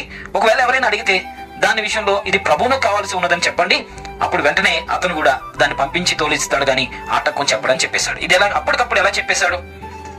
జరిగేది అప్పటికప్పుడు, మీరు వెళ్ళండి గ్రామంలో మీకు గాడిద కనబడుతుంది తీసుకొని రండి అని. సో ఇటు రీతిగా అప్పటికప్పుడు మనకు సోర్స్ ఏది ఉందో, ఎలా మనం దేన్ని ఉపయోగించుకోవాలో యేసుక్రీస్తు ప్రభు జీవితంలో ప్రవచనం నెరవేర్చబడాలి. ఆయన సాత్వికుడిగా, దేని మనసు కలిగిన వాడుగా గాడిద మీద వెళ్లే సంఘటన ప్రవచన ఆధారంగా జరగాలి. అది జరగాలి అంటే ఒక గాడిద అప్పటి వరకు ఏ మనుషులు కూడా కూర్చోలేదంట. అలాంటి గాడిద యేసుక్రీస్తు ప్రభు చెప్పండి, మీరు ఎలాంటి గ్రామంలోకి వెళ్ళగానే ఒక గాడిద కనబడుతుందని చెప్పేశారు. అది ఎలా సాధ్యమవుతుందంటే ఇలా, అంటే యేసుక్రీస్తు ప్రభు చెప్పిన ఆ గాడిద గురించి మీరు వెళ్ళండి, అడగండి, అతను మీతో పంపించేస్తాడు, నాకు అవసరం, ప్రభు నాకు కావాలని చెప్పండి అంటే ఎలా జరిగింది? బుద్ధివాక్యం అనేది అప్పటికప్పుడు ఎలాంటి రీతిగా మనం స్పందించాలో, ఎలా పనిచేయాలో ప్రతిదీ కూడా బుద్ధివాక్యం అనేది మనకు తెలియచేస్తుంది. అలాగే యోహాను రాసిన సువార్త 5వ అధ్యాయంలో మనం గమనిస్తే 6వ వచనంలో, బహుకాలము నుండి రోగగ్రస్తుడైన ఒక వ్యక్తి బెతెస్దా కోనేరు దగ్గర ఉన్నాడు. అక్కడ రాయబడింది, బహుకాలము నుండి అతడు ఆ రోగంతో ఉన్నాడు అని యేసుక్రీస్తు ఎరిగి అని రాయబడింది. సో యేసుక్రీస్తు ప్రభు ఒక వ్యక్తిని చూడగానే, బహుకాలం అంటే బైబిల్ ప్రకారంగా 38 సంవత్సరాల నుండి ఆ వ్యక్తి రోగగ్రస్తుడిగా ఆ బెతెస్దా కోనేరు దగ్గర ఉన్నాడు. ఆ వ్యక్తి బహుకాలం నుండి రోగగ్రస్తుడు అనే విషయం ప్రైమరీ రిపోర్ట్, ప్రైమరీ ఇన్ఫర్మేషన్ అతను చూడగానే ఎలా కలిగింది? ఇది బుద్ధివాక్యం. తర్వాత అతను లేచి తన పరుపెత్తుకుని వెళ్ళిపోవాలి, అలా అద్భుతం జరుగుతుంది అనేది జ్ఞానవాక్యం. ఆ జ్ఞానవాక్యాన్ని గురించి నేను రేపు మీకు తెలియజేస్తాను. ప్రైమరీ రిపోర్ట్, ఒక సంఘటన మనం చూడగానే, ఒక వ్యక్తిని చూడగానే ప్రైమరీ రిపోర్ట్, ఆ వ్యక్తి ఏంటి, ఎలా ఉన్నాడు, ఆ వ్యక్తికి ఏంటి, ఏమైంది, ప్రైమరీ రిపోర్ట్ ఇన్ఫర్మేషన్ అనేది ఈ బుద్ధివాక్యం ద్వారా మనకు తెలుస్తుంది. సో బెతెస్దా కోనేరు దగ్గరికి వెళ్తే అతను బహుకాలం నుండి అతను రోగగ్రస్తుడిగా ఉన్నాడన్న విషయం యేసు ప్రభు గుర్తించాడు, అలాగే బాగు చేశాడు. తర్వాత యోహాను రాసిన సువార్త 6వ అధ్యాయం 21వ వచనంలో సనుగుకుంటూ ఉన్నారు యేసుక్రీస్తు ప్రభు విషయంలో. 6వ అధ్యాయం మనం చదివితే యేసు ప్రభు అంటాడు, నా శరీరం తిని నా రక్తం త్రాగేవాడే ఎప్పటికీ బ్రతుకుతాడు అంటాడు. ఇది కొంత ఇబ్బంది కలిగిస్తుంది, ఎందుకంటే రక్తంతో ఉన్నదాన్ని దేన్ని తినకూడదని బైబిల్ చెప్తుంది. రక్తమే ప్రాణం కనుక దేన్ని తినవద్దని పాత నిబంధన చెప్తుంది, ధర్మశాస్త్రం చెప్తుంది. యేసు ప్రభు ఏంటి, నా రక్తం తాగాలి, నా శరీరం తినేయాలంటున్నాడు ఏంటి? ఈ సంఘటన జరిగిన తర్వాత యోహాను రాసిన సువార్త 6వ అధ్యాయం మీరు గమనిస్తే యేసు ప్రభుని 70 మంది శిష్యులు వదిలేశారు. ఏంటి, నా శరీరం తినమంటున్నాడు, నా రక్తం తాగమంటున్నాడు ఏంటి అని చెప్పి యేసు ప్రభుని అందరూ వదిలేశారు. అంటే వాళ్ళకి ఏంటి, యేసు ప్రభు ఆ సంయోచితమైన మాట ఏం మాట్లాడుతున్నాడో అర్థం కాలేదు. చూడండి, గమనించండి, యోహాను రాసిన సువార్త 6వ అధ్యాయంలో యేసుక్రీస్తు ప్రభు మాట్లాడిన ఆ మాట 53వ వచనం, 6వ అధ్యాయం 53వ వచనంలో యేసు ఇట్లా అన్నాడు, మీరు మనిషి కుమారుని శరీరం తినే ఆయన రక్తం తాగితేనే గానీ మీలో జీవం కలిగిన వారు కారన్నాడు. ఆ మాటకి వాళ్ళందరూ మతిపోయింది. రక్తంతో దేన్ని తినొద్దని ధర్మశాస్త్రం చెప్తుంది, ఈయనండి నా శరీరం రక్తం తినేయండి తాగేయండి అంటున్నాడు ఏంటని అభ్యంతరపడి వాళ్ళందరూ 66వ వచనంలో చూస్తే అప్పటి నుండి ఆయన శిష్యులలో అనేకులు వెనక తీసి మరి అన్నడు ఆయనను వెంబడించలేదు అని రాయబడింది. కాబట్టి యేసు ప్రభు మాట్లాడుతున్న మాట దేవుని యొక్క ఆత్మ ద్వారా బుద్ధివాక్యం బట్టి మాట్లాడతాడు. బుద్ధివాక్యం బట్టి మాట్లాడుతున్న మాట అప్పటికప్పుడు అది అర్థం చేసుకోలేకపోయారు. కారణం ఏంటంటే వాళ్ళకి బుద్ధివాక్యం లేదు. తర్వాత యేసుక్రీస్తు ప్రభు మిగిలిన శిష్యుల్ని ప్రశ్నించాడు, ఏంటి మీరు కూడా నా విషయంలో అభ్యంతర పడుతున్నారా ఏంటి అంటే, లేదు మేము అభ్యంతర పడట్లేదని మిగిలిన వాళ్ళు చెప్పారు. సో కాబట్టి ఎవరైతే బుద్ధివాక్యం కలిగి ఉంటారో, బుద్ధివాక్యం బట్టి దేవుని వాక్యం అర్థమవుతుంది, దేవుడు మాట్లాడిన మాట అర్థమవుతుంది. చాలా సందర్భాల్లో వాక్యం చదువుతున్నా సరే చాలా మందికి అర్థం కాదు, అది ఎందుకు ఇలా రాయబడింది చాలా క్వశ్చన్స్ వస్తూ ఉంటాయి. బుద్ధివాక్యం కనుక సరిగ్గా పనిచేస్తే అసలు ఎందుకు అలా రాయబడిందో మనకు అర్థమవుతుంది. యేసుక్రీస్తు ప్రభు నా శరీరం తిని నా రక్తం త్రాగండి అని అంటున్నారంటే వాళ్ళకి ఏమనిపించింది, లిటరల్ గా తీసుకుంటే అమ్మో రక్తం మేము ప్రాణంతో ఉన్నది ఏది జంతువుని తినకూడదు, మాంసం తినకూడదు, ఈయనేంటి మనిషినే తినే అంటున్నాడు, రక్తం తాగేంటి అంటున్నాడు ఏంటి, వాళ్ళకి అర్థం కాలే. బుద్ధివాక్యం అనేది లేకపోతే వాక్యం అనేది అర్థం కాదు. కాబట్టి వాక్య సంబంధమైన విషయాలు ఇప్పుడు మనం సడన్ గా ఒక విషయం బైబిల్లో చదువుతున్నాం, ఆ విషయం మనకు అర్థం కావాలంటే ఇమ్మీడియట్ గా బుద్ధివాక్యం కావాలి. మనం మాట్లాడుతున్న మాటల్లో దేవుని యొక్క మాట, సేవకుడు మాట్లాడుతున్నప్పుడు ఆ మాటల్లో ప్రత్యక్షతలు కావాలి. ఒక మాట మాట్లాడుతున్నప్పుడు, సువార్త ప్రకటిస్తున్నప్పుడు ఎలా ప్రకటించాలో ప్రత్యక్షత కావాలి, బుద్ధివాక్యం కావాలి. ఒక వాక్యం తీసుకుని ఆ వాక్యాన్ని వివరిస్తున్నప్పుడు బుద్ధివాక్యం కావాలి. ఖచ్చితంగా బుద్ధివాక్యం అనేది తప్పనిసరిగా కావాలి. లేకుండా మాత్రం మనం ఈ సువార్త పని అనేది సరిగా చేయలేం. సేవకులైన బుద్ధివాక్యం కావాలి. అది ఎలా వివరించాలో యేసుక్రీస్తు ప్రభు మాట్లాడుతున్న మాటలు బుద్ధివాక్యానికి సంబంధించి మిగిలిన వాళ్ళకి అర్థం కాలేదు. 70 మంది శిష్యులు యేసు ప్రభుని వదిలిపెట్టేశారు. ఈరోజు చాలా మందికి వాక్యం అర్థం కాక, చర్చికి వెళ్ళినా ఏమీ లాభం లేదు, వాక్యం నాకు అసలు సరిగా అర్థం కావట్లేదు, ఇంట్లోనే కూర్చుంటానులే అనుకుంటారు. వాక్యం అనేది ఎందుకు అర్థం కావట్లేదు? బుద్ధివాక్యం అనేది మనకు లేక, బుద్ధివాక్యం ఉన్నదని తెలియక. బుద్ధివాక్యాన్ని బట్టి మనం వాక్యాన్ని ధ్యానం చేస్తే ఖచ్చితంగా వాక్య సంబంధమైన విషయాలన్నీ కూడా ఎందుకు ఇలా రాయబడింది, ఎందుకు ఇలా దేవుడు చెప్పాడు, ప్రతిదీ కూడా ప్రైమరీ ఇన్ఫర్మేషన్ ఖచ్చితంగా మనకు వస్తుంది. కాబట్టి బుద్ధివాక్యం అనేది కావాలి. ఇంకా సండే స్కూల్ టీచర్స్ గా ఉన్న వాళ్ళు ఎవరైనా వింటుంటే, సండే స్కూల్ టీచర్స్ పిల్లలకి టీచ్ చేయాలంటే వాళ్ళు అడుగుతున్న క్వశ్చన్ కి ఎలా ఆన్సర్ చేస్తారు? మళ్ళీ బైబిల్ గ్రంథాలు తిరిగేయాలి. వాళ్ళు అడుగుతున్న ప్రశ్నలు అంత పవర్ఫుల్ గా ఉంటాయి వాళ్ళ క్వశ్చన్స్. సో మనకి బుద్ధివాక్యం ఉంటే కనుక పిల్లలకి ఎలా, వాళ్ళకి మనం విపులీకరంగా ఎలా చెప్పొచ్చో, వాక్యాన్ని ఎలా వివరించవచ్చో మనకు అర్థమవుతుంది. బుద్ధివాక్యం అనేది చాలా ఇంపార్టెంట్ వాక్యాన్ని వివరించడానికి. సో యవనస్తుల మధ్య వాక్యాన్ని ఒకరికొకరు పంచుకోవాలంటే వాక్యాన్ని సరైన రీతిగా వివరించగలగాలి. సో బుద్ధివాక్యం అనేది పిల్లలకి సరిగా చెప్పడానికి, వాక్యం వివరించడానికి బుద్ధివాక్యం కావాలి సండే స్కూల్ టీచర్స్ కి. అలాగే వాక్యాన్ని ప్రకటన చేస్తున్న సేవకులకు బుద్ధివాక్యం కావాలి. సందర్భం బట్టి వాక్యం, సందర్భం బట్టి, సమయాన్ని బట్టి పలికే మాటే బుద్ధివాక్యం. సందర్భం ఒకటైతే ఇంకొక అంశాన్ని తీసుకుని వాక్యం చెప్పడానికి వీల్లేదు కదా. ఇప్పుడు అక్కడ సంతోషకరమైన వాతావరణం ఉంది, చావుకు సంబంధించిన సబ్జెక్టు బైబిల్ నుంచి టీచ్ చేయకూడదు కదా. అక్కడ చనిపోయిన సంఘటన జరిగింది, ఆదరణ కొరకు వారందరూ ఎదురు చూస్తున్నారు. ఇంకొకటి ఏదో విషయాన్ని తీసుకొచ్చి అక్కడ మాట్లాడితే సబ్జెక్టు కుదరదు కదా. బుద్ధివాక్యం కంపల్సరీ ప్రతి సేవకునికి కావాలి. ఎక్కడ ఇలాంటి వాక్యాన్ని ప్రకటించాలో సమయం బట్టి, సందర్భం బట్టి పలుకబడే మాటనే బుద్ధివాక్యం అని అంటాం. కాబట్టి ఇలాంటి బుద్ధివాక్యాన్ని బట్టి యేసుక్రీస్తు ప్రభు ఎక్కడ ఎలా పనిచేయాలో, ఎలా మాట్లాడాలో, ఇదిగో రాయంతో కొడుతున్నాము, వ్యభిచారం మంది పట్టబడిన స్త్రీని నువ్వేం చెప్తావు అంటే, మీలో పాపం లేనివాడు రాయేసేయండి అన్నాడు. బుద్ధివాక్యం అది. ఇమ్మీడియట్ గా అప్పటికప్పుడు మీలో పాపం లేనివాడు రాయేయండి అంటే ఒక్కరు లేడు అక్కడ. కాబట్టి ఇమ్మీడియట్ గా మనం ఎలా స్పందించాలో, ఎలాంటి మాట మాట్లాడితే అవతల వ్యక్తికి అర్థమవుతుందో. సో మీలో పాపం లేనివాడు రాయేయండి అంటే ఏమని చెప్తున్నాడు అక్కడ యేసు ప్రభు? మీరు కూడా పాపులే, ఒక్కరిని మీరు రాయితో కొడుతుంటే మీరు ఏదో గొప్పవారు, పరిశుద్ధులు అన్నట్టు ఒక వ్యక్తిని పాపిగా, వేషగా మీరు చేస్తున్నారు కదా, మీరు కూడా పాపులే అనే విషయం యేసు ప్రభు చెప్పాడు. అందుకే నేను పాపినే అని అందరూ వెళ్ళిపోయారు. కాబట్టి సరైన రీతిగా ఎలా మాట్లాడాలో, ఎలా చెబితే అవతల వ్యక్తికి అర్థమవుతుందో అది రావాలి. ఇప్పుడు ఒక వ్యక్తి నిజంగానే చెడ్డవాడు అనుకుందాం, చెడ్డవాడు అంటే నువ్వు కోపం వస్తుంది. నిజంగా త్రాగుబోతు అనుకుందాం, నువ్వు త్రాగుబోతుంటే నాకు కోపం వస్తుంది.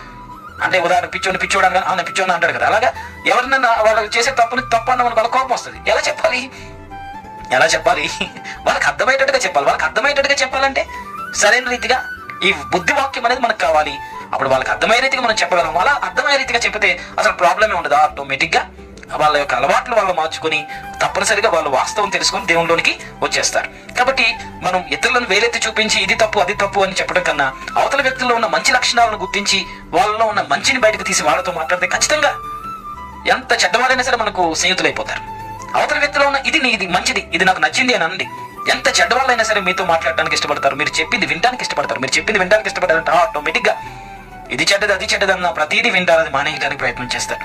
ముందే మనం అది చెడ్డది ఇది చెడ్డది అనకుండా అవతల వ్యక్తిలో ఉన్న మంచిని మనం వెలికి తీయటానికి, అవతల వ్యక్తిలో ఉన్న వ్యక్తికి ఎలా మనం సంభాషించాలో బుద్ధివాక్యం అనేది తెలియజేస్తుంది. ఆఖరిగా ఒక సంగతిని చెప్పి నేను ముగిస్తాను. ఇదంతా కూడా 2 రాజుల గ్రంథం 12:1-14 వచ్చిన నేను చదవట్లేదు, కానీ జరిగిన సంఘటన ఏంటంటే, దావీదు బెసబాతో పాపం చేసినప్పుడు, ఊరియాని యుద్ధంలో ముందు పెట్టి చంపించినప్పుడు, తన భార్యని తీసుకొచ్చి ఇల్లు ఉండి కన్నప్పుడు జరిగిన సంఘటన ఇదంతా. తప్పు చేశాడు, ఆ తప్పు ఎవరికి తెలియదు, దావీదు నాకు మాత్రమే తెలుసు అనుకుంటున్నాడు. ఇలాంటి సమయంలో నాతాను ప్రవక్తను దేవుడు పంపించాడు. గమనించండి, నాతాను ప్రవక్త దావీదుతో మాట్లాడుతున్నప్పుడు ఇదే బుద్ధివాక్యాన్ని ఉపయోగించాడు. ఎలా ఉపయోగించాడు? ఒక స్టోరీ చెప్పాడు. స్టోరీ చెప్పి, ఇదిగో ఒక ధనవంతుడు ఉన్నాడు, అతనికి చాలా గొర్రెలు, చాలా సంపద ఉంది. ఒక పేదోడు ఉన్నాడు, అతనికి ఒకే ఒక గొర్రె ఉంది. మా గొర్రెనే పక్కకు పెట్టుకుని పడుకునేవాడు, గొర్రెతో ఆడుకునేవాడు, ఎంతో ముద్దలు తినిపించేవాడు, గొర్రెతో ఆడుకుంటూ ఉన్నాడు ఈ పేదోడు. ఒక రోజు ధనవంతుడింటికి అతిథులు వచ్చారు. అతిథులు రాగానే ఈ పేదవాడి దగ్గర ఉన్న గొర్రెను తీసుకొచ్చి చంపేసి భోజనం వండి పెట్టేసి అతిథి మర్యాద చేశాడు. ఆ ధనవంతుడు అనగానే వెంటనే కోపం వచ్చింది. దావీదు కోపం వచ్చి, అలాంటి పని చేశాడా? ఎవరు అతను మరణానికి అర్హుడు, దానికి బదులు 4 గొర్రెలు ఇచ్చేయాలి ఆ పేదోడికి. వెంటనే పౌరుషంగా మాట్లాడటం మొదలు పెట్టాడు. అప్పుడు నాతో నాకు చెప్పిన తర్వాత, ఆ వ్యక్తివి నువ్వే, అన్యాయం చేసిన వ్యక్తివి నువ్వే, దేవుడు చూశాడు ఆ సంఘటన, ఎవరు చూడలేదనుకున్నావు కదా అని తప్పును ఒప్పింపచేశాడు. బుద్ధివాక్యం అనేది ఎలా అవతల వ్యక్తిని తప్పును ఒప్పింపచేయాలో తెలియజేస్తాం. సో దావీదు నువ్వు తప్పు చేసావు అని నాతాను ప్రవక్త డైరెక్ట్ అనట్లేదు. ఒక కథ చెప్పి అవతల వ్యక్తి దావీదు ఆ దాని గురించి ఆలోచించి, నేనెందుకు ఈ తప్పు చేశాను అని రియలైజ్ అయ్యి, అయ్యో నేను అలా చేయకూడదు కదా అని పశ్చాత్తాపడి సరిదిద్దుకునేటట్టుగా బుద్ధివాక్యం అనేది ఉపయోగపడింది. కాబట్టి మన జీవితంలో ఎవరైనా మన చుట్టూ మనకు వ్యతిరేకంగా ఉన్నారు, దేవుడికి వ్యతిరేకంగా ఉన్నారు, అలాంటి వ్యక్తులతో మనం మాట్లాడుతున్నప్పుడు క్షమించాలి, అవతల వ్యక్తితో మనం మాట్లాడుతున్నప్పుడు ఇది తప్పు అది తప్పు అని డైరెక్ట్ గా మనం ముఖం మీద వాళ్ళని నిలదీయకుండా బుద్ధివాక్యం ఉపయోగించి సరిగ్గా గనక మనం వారితో మాట్లాడితే ఖచ్చితంగా వాళ్ళు రియలైజ్ అవుతారు, తప్పును గుర్తిస్తారు.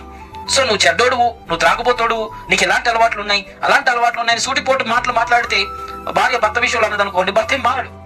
నీకు అలాంటి గుణం ఉంది, ఇలాంటి గుణం ఉంది, నువ్వు ఎంతో మంచిదాను అనుకున్నాను, భర్త భార్య విషయంలో అన్నాడు అనుకోండి, భార్య ఏం మారదు. మాటలో మాట పెరిగి ఇద్దరి మధ్య సంబంధాలు తెగిపోయే పరిస్థితులు ఏర్పడతాయి. అలాగే పిల్లల విషయంలో తల్లిదండ్రులు వాళ్ళ లోపాలు ఎత్తి చూపించి ఇది అది అని అంటే కుదరదు.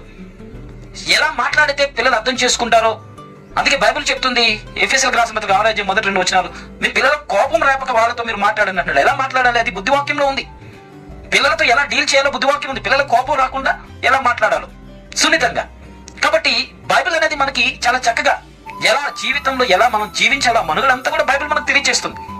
సో పిల్లలు తల్లిదండ్రుల పట్ల ఎలా ప్రేమ చూపించేలాగా వారిని చేసుకోవాలో, పిల్లల పట్ల తల్లిదండ్రులు ఎలాగా వారు చేస్తున్న వ్యతిరేకమైన పనులకు ఎలా స్పందించి వాళ్ళ దగ్గరకు తీసుకోవాలో బైబిల్ చాలా చక్కగా నేర్పిస్తుంది.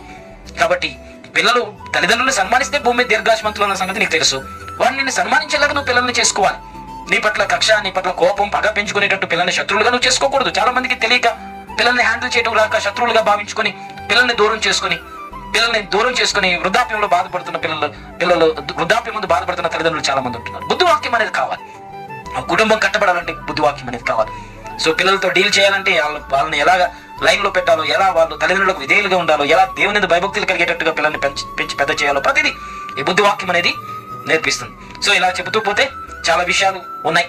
నేను అనేది ఏంటంటే తప్పును తప్పుగా వేలెత్తి చూపించి ఒక వ్యక్తిని సరి చేయడానికి ప్రయత్నం చేయడం కంటే అవతల వ్యక్తిలో ఉన్న మంచితనాన్ని గూర్చి అతనితో మాట్లాడి, ఎంత మంచి వ్యక్తివి, ఇలాంటిది నీకు ఉన్న కారణంగా నీకు చెడ్డ పేరు వస్తుంది, ఇలాంటి అలవాటు నీకున్న కారణంగా నీకు చెడ్డ పేరు వస్తుంది, కానీ నువ్వు వాస్తవంగా మంచి వ్యక్తి అని మాట్లాడి చూడండి, ఖచ్చితంగా చెడ్డవారందరూ మారిపోతారు. చెడ్డవారంటే ఎవరు ఉండరు. స్వాభావికంగా వారికి ఉన్న అలవాట్లు ఏమి కావాలని వచ్చినవి కాదు. మేబీ స్నేహితుల అలవాట్లు వాళ్ళకి సంక్రమించి ఉంటాయి, ఎవరినో చూసి వీరు నేర్చుకుని ఉంటారు. వారు పుట్టుకతోనే లేకపోతే వారు బాహ్య ప్రపంచంలో చెడ్డవారుగానే వాళ్ళు బ్రతకరు, కానీ మారుతారు. వాళ్ళని ప్రభావితం చేసిన అంశాలేంటి, వారిని అలా ఒత్తిడికి లోన్ చేసిన అంశాలేంటి, వారు అలా చెడ్డవారు అయిపోవడానికి గల అంశాలేంటి. కాబట్టి ఎవరితో మాట్లాడుతున్నప్పటికీ చాలా సున్నితంగా వాళ్ళ తప్పులు వేలెత్తి చూపించే ఉద్దేశంతో మాట్లాడకుండా దానికి కారణాలు ఏంటి, వాళ్ళు ఎందుకు ఆ స్థితిలో ఉన్నారు, ఎందుకు అలా బానిసలు అయ్యారు, ఎందుకు అలాంటి పరిస్థితుల్లో వాళ్ళు ఉన్నారు, ప్రతిదీ వివేచించి సమయాన్ని బట్టి సమయోచితంగా మాట్లాడే మాటలు మనం మాట్లాడితేనే కుటుంబాలు కట్టబడితే ప్రజలు దగ్గర అవుతారు, అందరినీ మార్చగలుగుతాం. అంతేగాని మన ఇష్టానుసారంగా వాళ్ళ యొక్క తప్పులు వెలెత్తి చూపించి మన మొక్కలమే పరిశుద్ధం అన్నట్టుగా అందరి పట్ల తీర్పు తీర్చేలాగా మనం ప్రవర్తిస్తే ఎప్పటికీ మన చుట్టూ ఉన్నవారు మారడు, కుటుంబంలో ఉన్న వ్యక్తులు ఎవరి యొక్క మార్పును మనం చూడలేం. ఆఖరి ముగింపులో భాగంగా కొన్ని విషయాలు నేను తెలియజేస్తాను. ముఖ్యంగా సమస్య వచ్చినప్పుడు ఎలా స్పందించాలో ఇమ్మీడియట్ గా బైబిల్ మనకు చాలా స్పష్టంగా తెలియజేస్తున్నాను కదా. ఒక విషయం చెప్పి నేను మిగిలిన మాటలతో ముగిస్తున్నా. మత్తయి సువార్త 17:27 వచనంలో కపెర్నహూములోనికి యేసుప్రభు ఎంటర్ అవుతాడు. వెంటనే అక్కడ ట్యాక్స్ కలెక్టర్స్ వచ్చి యేసుప్రభుని ఆపుతారు. పేతురుతో అంటాడు, నువ్వు వెళ్ళి జ్ఞానం వేసి ఒక చేపను పట్టు, అందులో ఆ చేప నోట్లో ఒక షెకెల్ ఉంటుంది, ఆ షెకెల్ తీసుకొచ్చి కట్టే మన దగ్గరికి ట్యాక్స్ అంటాడు. ఈ మాట సమస్య వచ్చింది, సడన్ గా అందరి ముందు ట్యాక్స్ అడిగారు యేసుప్రభుని. యేసుప్రభు దగ్గర డబ్బులు లేవు, పేతురు దగ్గర డబ్బులు లేవు. కపెర్నహూము అనేది కొత్త ఏరియా. ట్యాక్స్ ఎందుకు అడిగారంటే కొత్త ఏరియా, ఒక ఏరియా నుండి ఇంకొక ఏరియా వెళ్ళినప్పుడు, ఇప్పుడు మనం ఒక దేశం నుండి ఇంకొక దేశం వెళ్ళినప్పుడు వీసా ఛార్జ్ ఎలా పే చేస్తున్నామో, అలాగే యేసుప్రభు కాలంలో ఇంకొక దేశం ఇంకొక పట్టణం నుండి ఇంకొక పట్టణంకి వెళ్ళినప్పుడు ట్యాక్స్ పే చేయాలి, రోమన్ గవర్నమెంట్ కి ట్యాక్స్ పే చేయాలి. యేసుప్రభు కపెర్నహూములోకి వెళ్ళగానే ట్యాక్స్ పే చేయమని ట్యాక్స్ కలెక్టర్స్ వచ్చారు, డబ్బులు లేవు. ఇప్పుడు పరిస్థితి ఎలా ఉంది? అందరి ముందు అవమానపరచబడే పరిస్థితి, తలదించుకునే పరిస్థితి. అక్కడ ట్యాక్స్ పే చేయకపోతే ప్రాబ్లం సాల్వ్ అవుతుంది. ఇమీడియట్ గా బుద్ధివాక్యం ఉపయోగించాడు. ఇమీడియట్ గా బుద్ధివాక్యం ఉపయోగించి పేతురుతో అన్నాడు, నేను ఇక్కడే ఉంటాను, నువ్వు వెళ్ళి గ్యాలం పోయి ఓ చేప పడుతుంది, దాని నోరు తిరుగు, అందులో షెకెల్ ఉంటుంది, నీకు నాకు పే చేసే ట్యాక్స్ అన్నాడు. ఇమీడియట్ గా పేతురు వెళ్ళాడు, ఆ చేపను పట్టాడు, చేప నోట్లో షెకెల్ ఉంది, ఆ షెకెల్ తీసుకొచ్చి ట్యాక్స్ పే చేశాడు. మనం సడన్ గా సర్ప్రైజ్ అయ్యే రీతిగా సమస్యలు మనను తలదించేలాగా, అవమానపరిచేలాగా మనం ఏ నిర్ణయం తీసుకోవాలో అర్థం కాకుండా బంధించే పరిస్థితులు ఒకేసారి మనకు ఎదురవుతాయి. అప్పుడు ఏం చేయాలి? బుద్ధివాక్యం అనేది ఉపయోగించాలి. బుద్ధివాక్యం ఎప్పుడైతే ఉపయోగిస్తామో ఇమ్మీడియట్ గా సడన్ గా ఒక థాట్ దేవుడు మనకి ఇస్తాడు, ఒక ఆలోచన, ఒక తలంపు పుట్టిస్తాడు, ఒక మెరుపు మెరిసినట్టుగా ఒక ఆలోచన దేవుడు మనలో పుట్టిస్తాడు. ఆ ఆలోచనతోనే మన సమస్యలన్నిటికీ పరిష్కారం ఉంటుంది. ఆ చిన్న తలంపు, చిన్న ఆలోచన, ఆ బుద్ధి వాక్యం అనే వరములో ఉంది. ఆ చిన్న తలంపే మన పెద్ద సమస్యను పరిష్కరిస్తుంది. యేసుప్రభు ట్యాక్స్ పే చేయకపోతే అక్కడ ప్రాబ్లం, అరెస్ట్ చేస్తారు. ట్యాక్స్ పే చేయకపోతే తలదించే పరిస్థితులు. ఇమీడియట్ గా ప్రాబ్లం సాల్వ్ అయిపోయింది. ఎవరిని అడగలేదు, చేయి చాపి చేపను పట్టితే చేప లోపల కడుపులో ఆ నోటి లోపల షెకెల్ మింగినట్టు ఆ షెకెల్ మింగిన చేప అక్కడికి వచ్చింది, వాళ్ళు గ్యాలానికి పడింది, అటు కట్టేశారు. సో ప్రాబ్లం అనేది చాలా సులువుగా డీల్ చేయొచ్చు. ఎప్పుడైతే ఈ బుద్ధివాక్యం మనకుందో చాలా సులువుగా మనకు ఎదురవుతున్న ప్రాబ్లం, సడన్ సర్ప్రైజ్ గా మనకి ప్రాబ్లం వచ్చింది, ఇమీడియట్ గా ఎలా రెస్పాండ్ అవ్వాలో అర్థం కాదు. వినకూడని మాట విన్నాం, జరగకూడని సంఘటన జరిగింది, అబ్బో ఇలా జరగకూడదు, అమ్మో ఏంటి అని టెన్షన్ పడిపోతాం. కానీ ఒక్క నిమిషం కూల్ గా ఉంటే ఇలాంటి బుద్ధివాక్యం అనే వరం పనిచేస్తుంది. సెకండ్స్ లో ఆ తలంపు మనకు దేవుడు కలుగ చేస్తాడు. వెంటనే ఎలా స్పందించాలో, ఏం మాట్లాడాలో, ఎలాంటి నిర్ణయం తీసుకోవాలో ఇమీడియట్ గా దేవుడు మనకు బయలుపరుస్తాడు. కాబట్టి ఆ విషయాన్ని విని షాక్ అయిపోయిన, ఈ విషయం విని షాక్ అయిపోయినని చెప్పి ఆ విషయాన్ని గురించి ఆలోచించి బాధపడిపోకూడదు. ఒక విషయం విన్నాం, విన్న తర్వాత వెంటనే మనం సైలెంట్ గా మనం దేవుని మీద ఆధారపడితే, కొంత సమయం దేవుని గడిపితే ఇమ్మీడియట్ గా దానికి సంబంధించిన ఇన్ఫర్మేషన్ ఎలా స్పందించాలో, ఎలా మాట్లాడాలో ఒక్క సెకండ్ లో దేవుడు ఆ విషయాన్ని బయలుపరుస్తాడు. కాబట్టి ఈ బుద్ధివాక్యం అనేది నేను ఇప్పటి వరకు తెలియచేసిన మాటలు తిరిగి రిపీట్ చేస్తున్నా. ఒక వ్యక్తిని సరి చేయాలి, ఒక వ్యక్తితో ఎలా సంభాషించాలి, ఆ వ్యక్తిని ఎలా సరి చేయాలంటే బుద్ధివాక్యం కావాలి. ఒక పని జరగాలి, ఫరో దగ్గర ఉన్న బంధకం నుండి ఇశ్రాయేలు ప్రజలు బయటికి రావాలంటే మనం వెళ్ళిపోతాం, మా ఇంటికంటే పంపించారు కదా, బుద్ధివాక్యం కావాలి, మోషేకి నేర్పించాడు. సో ఒక పని జరగాలి, ఎలా ప్రజెంటేషన్ ఇవ్వాలో ఈ బుద్ధివాక్యం. చాలా సందర్భాల్లో మనం ఆలోచిస్తుంటే ఆలోచన కూడా తప్పదు, ఏ నిర్ణయం తీసుకోవాలో కూడా అర్థం కాదు, అన్ని సమస్యలు ఉంటాయి. ఎప్పుడైనా సరే గుర్తుపెట్టుకోండి, తప్పించుకోలేనంత ప్రాబ్లం ఏది లేదు, మనం మోయలేనంత బరువు ఏమీ లేదు. తప్పించుకునే మార్గం అనేది, ఎస్కేప్ అవడానికి ఎగ్జిట్ పాయింట్ అనేది ఎప్పుడు దేవుడు మన ఎదురు పెట్టాడు. ఎన్నో ఆలోచించేసి ఇంకేది ఆలోచన తట్టగా ఒకవేళ ఉండిపోతే, ఇంకా ఏది జరగదు అనుకుంటుంటే, ఈ మాటలు గుర్తుంచుకోండి. బుద్ధివాక్యం అనేది మనకు తెలియచేస్తుంది దేవుని యొక్క విధానంలో దేవుడు ఎలా అద్భుతం చేస్తాడు. తప్పించుకునే మార్గం ఒకటి ఉంటుంది సమస్య నుండి. ఆ మార్గం ఏంటో ఒక తలంపు ద్వారా దేవుడు ప్రత్యక్షత, ఈ ప్రత్యక్షత వరాలు, ఈ ప్రత్యక్షతను కనపరిచే వరాల ద్వారా దేవుడు తెలియచేస్తాడు. కాబట్టి మనం బంధించబడే సమయంలో మెరుపు మెరిసినట్టుగా దేవుడు ఒక ఆలోచన పుట్టించడం, ఇమ్మీడియట్ గా అప్పుడే ఆ ఆలోచన ప్రకారంగా మనం ప్రవర్తిస్తే తప్పనిసరిగా మనం విజయవంతమైన జీవితాన్ని మనం జీవించగలుగుతాం. ఒకవేళ ఇంటర్వ్యూకి అటెండ్ అయ్యాం, సడన్ గా ఒక సర్ప్రైజ్ కలిగించే క్వశ్చన్ అడిగారు, ఏం ఆన్సర్ చేయాలో నీకు తెలియదు. బుద్ధివాక్యం అంటే ఇమ్మీడియట్ గా వాళ్ళు అడుగుతున్న దానికి జవాబు నువ్వు చెప్పొచ్చు. వాళ్ళు అడుగుతున్న ప్రతి ప్రశ్నకి ఇమ్మీడియట్ గా నువ్వు ఆన్సర్ చేయగలుగుతావు. నీ జీవితంలో బైబిల్ సంబంధమైన విషయాలు నేను ఎవరైనా అడిగారు అనుకో, అమ్మో ఏంటబ్బా ఇలా అడిగారు, ఏమనుకోకలేదు, బుద్ధివాక్యం అంటే ఇమ్మీడియట్ గా నువ్వు ఆన్సర్ చెప్పేస్తావు. బుద్ధివాక్యం అంటే చాలా, ఒక వాక్యాన్ని చదువుతూ ఆటోమేటిక్ గా వాక్యాన్ని వివరించేస్తాం. బుద్ధివాక్యం అనేది దేవుడు మనకి ఇచ్చాడు, అందరికి ఇచ్చాడు. కాబట్టి బుద్ధివాక్యం అనేది ఉపయోగిస్తే ఆత్మ సంబంధమైన విషయాలన్నీ జ్ఞానయుక్తంగా మనం గ్రహించగలుగుతాం. అన్నింటిలో మనం ముఖ్యంగా ఇంకొక విషయం చెప్పమస్తున్నా, బుద్ధివాక్యం మనం ఉంటే మోసపోకుండా బ్రతుకుతాం. మోసపోకుండా మన చుట్టూ ఉన్న వారు ఎలాంటి వారు, వాళ్ళు మాట్లాడుతున్న మాటలు మనకి హాని కలిగిస్తాయా, మంచి కలిగిస్తాయా, మేలు చేస్తాయా, కీడు చేస్తాయా, బుద్ధివాక్యం అనేది మనకు ఉండాలి. మన చుట్టూ ఉన్న వారి మధ్య మనం బ్రతుకుతున్నప్పుడు వారు ఎలాంటి కుయుక్తితో మనతో మాట్లాడుతున్నారో మనకు తెలియదు, వాళ్ళ హృదయ స్థితి ఏంటో తెలియదు. బుద్ధివాక్యం యేసుప్రభు ఉపయోగించుకున్నాడు. యేసుప్రభుని ప్రశ్నలు అడుగుతున్నప్పుడల్లా వాళ్ళ అంతరంగాన్ని పరిశీలన చేశాడు. వాళ్ళు అమ్మో ఇంత కుయుక్తిగా, ఎంత లోపల కక్షతో వాళ్ళు నన్ను ప్రశ్నలు అడుగుతున్నారా అనే విషయం యేసుప్రభు గుర్తించాడు. కాబట్టి మన జీవితంలో కూడా మన చుట్టూ పొగుడుతున్న వాళ్ళే మంచి వాళ్ళని మోసపోతున్నామేమో, మనతో పాటు సన్నిహితంగా ఉన్నారు, ఎంతో మంచివారు, మనల్ని ఎప్పుడు పొగుడుతున్నారు, అభిమానిస్తున్నారని చెప్పి మోసపోతున్నామేమో. ఎవరిని నమ్మాలో ఎవరిని నమ్మకూడదో, ఒక వివాహ సమయం వచ్చేటప్పటికి ఎలాంటి వ్యక్తిని పెళ్లి చేసుకోవాలో, ఆ వ్యక్తి సరైన వ్యక్తి కాదు, అవును, బుద్ధివాక్యం సెకండ్ లో తెలియజేస్తుంది. ఒక వ్యక్తిని పెళ్లి చేసుకోవడానికి ఇది దేవుని చిత్తమా కాదంటే సెకండ్ లో ఆ వ్యక్తిని గూర్చిన ఇన్ఫర్మేషన్ దేవుడు మనకు తెలియజేస్తాడు. అలాగా ఒక వ్యక్తిని గూర్చి డయాగ్నోస్ చేసి ఆ వ్యక్తి ఏంటి అనే స్థితిగతులు మనం తెలుసుకోవడానికి, ఏ వ్యక్తి మనకు మంచిది, ఎలాంటి నిర్ణయం తీసుకోవాలనేది బుద్ధివాక్యం మనకు సహాయపడుతుంది. మోసపోవద్దు, లేక ఇతరులు మనం ఇష్టపడుతున్నారనే ప్రేమ పేరుతో వస్తున్న ప్రపోజల్స్ తో మోసపోవద్దు, ఇతరులు మనల్ని పొగుడుతున్నారని చెప్పి హెచ్చింపులకు మోసపోవద్దు. మన చుట్టూ ఉన్నవారు ఎలాంటి వారు అనేది బుద్ధివాక్యాన్ని బట్టి మనం బ్రతకడానికి ఈ బుద్ధివాక్యం అనేది దేవుడు మనకి అనుగ్రహించారు. సో ఈ బుద్ధివాక్యాన్ని గురించి నేను ఈరోజు ముగిస్తున్నాను. ఈ బుద్ధివాక్యం అనేది మన కామన్ లైఫ్, నార్మల్ మన డైలీ లైఫ్ కు ఉపయోగపడడానికి బుద్ధివాక్యం దేవుడు ఇచ్చాడు. ఇది ఎవరికో సేవకులకు ఉంటుంది, ఆగుంటుంది అనుకోదు. నువ్వు యేసు ప్రభువుని నమ్మేవా, నీలో పరిశుద్ధాత్ముడు ఉన్నాడు. నీలో పరిశుద్ధాత్ముడు ఉన్నాడా, నువ్వు పరిశుద్ధాత్మ బాప్తిసం పొందుకున్నావు. నువ్వు పరిశుద్ధాత్మ బాప్తిసం పొందుకున్నావా, నీలో ఈ బుద్ధివాక్యం ఉంది. కాబట్టి ఇది ఎవరికో సంబంధించింది, ఎవరికో అనుకోదు, ఇది నీకుంది. ఈ బుద్ధివాక్యం బట్టి నీ కుటుంబాన్ని నువ్వు కట్టుకోవచ్చు, నీ జీవితాన్ని నువ్వు కట్టుకోవచ్చు. సరైన రీతిగా, సరైన సమయంలో, సరైన రీతిగా స్పందించటమే ఈ బుద్ధివాక్యం మనకు నేర్పిస్తుంది. సమయోచితమైన మాట ఎలా మాట్లాడాలో బుద్ధివాక్యం నేర్పిస్తుంది. అలాంటి కృప దేవుడు మీకు అనుగ్రహించను గాక. ప్రార్థన. కృపా సత్య సంపూర్ణ గొప్పతనం నీకు వందనాలు. ఈ ప్రాముఖ్యమైన సమయం ముందు నీ వాక్యాన్ని మేము ధ్యానం చేస్తాం. ఈ బుద్ధివాక్యాన్ని, వాక్యం విన్న ప్రతి ఒక్కరికి మీరు అనుగ్రహించండి. సరైన రీతిగా స్పందించడానికి సమయోచితమైన జ్ఞానం, సమయోచితమైన మాట వీరికి అనుగ్రహించండి. ఈ వాక్యానుసారమైన జీవితం వీరందరికీ అనుగ్రహించమని ఈ వాక్యం విన్న వారందరినీ కాపుదలకు అప్పగిస్తూ యేసునామమున ప్రార్థించి అడిగి వేడుకొనుచు ఉన్నాము తండ్రి. ఆమేన్. తండ్రి దేవుని ప్రేమ, మన ప్రభువును రక్షకుడు యేసుక్రీస్తు వారి కృప, పరిశుద్ధాత్మ సహవాసం ఇక్కడ కూడిన మనకు సర్వలోకంలో ఉన్న పరిశుద్ధులందరికీ ఇప్పుడు ఎల్లప్పుడు సదాకాలం దేవుని యొక్క కృప తోడేంటి సంరక్షించి నడిపించును గాక. ఆమేన్. అందరికీ వందనాలు. God bless you all. Thank you very much.